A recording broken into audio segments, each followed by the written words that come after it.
Hello বন্ধুরা, আজকে capsicum দিয়ে আলু তরকারি করব। গ্যাসে একটা কড়াই বসিয়ে নিলাম। এবার দিয়ে দেব সরষের তেল।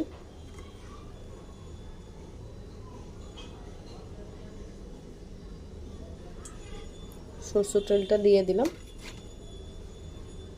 তেলটা গরম হয়ে গেছে। এবার দিয়ে দেব আদা কুচানো। এবার দিয়ে দেব জিরে, একটা শুকনো লঙ্কা। ফোড়নটা লাল হয়ে গেছে। যেই আলু কেটে রেখেছিলাম আলুটা দিয়ে দিলাম। এবার আলু ভালো করে ভেজে নেব। আলুটা ভাজা হয়ে গেছে। এবার দিয়ে দেব মিডিয়াম সাইজের দুটো টমেটো।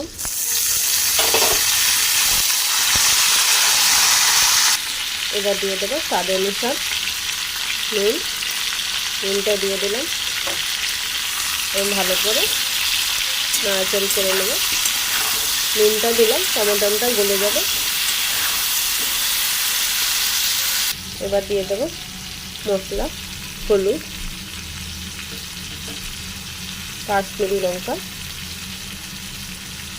ধনে জিরে গুঁড়ো। ঝালের জন্য 4টে লঙ্কা দিলাম। এবার মশলা ভালো করে কষিয়ে নেব। এবার দিয়ে দেব ক্যাপসিকাম।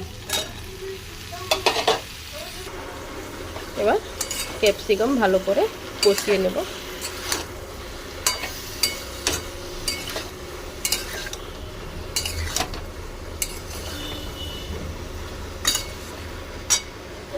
ভালো করে কষিয়ে নিলাম। এবার আমি দিয়ে দেব অল্প জল দিয়ে দিলাম। এবার একটা ঢাকনা দিয়ে ঢেকে দেব। এবার ঢাকনা দিয়ে ঢেকে দিলাম।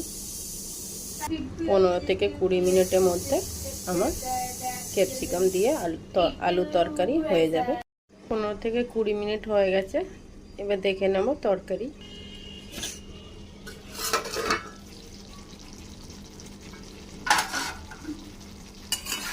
তরকারি হয়ে গেছে। এবার অল্প চিনি দিয়ে দেব। এবার দিয়ে দিলাম গরম মশলা। ভালো করে মিক্স করে নেব। গরম মশলাটা দিয়ে দিলাম।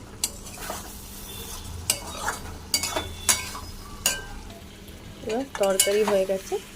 এবার গ্যাস বন্ধ করে দেব।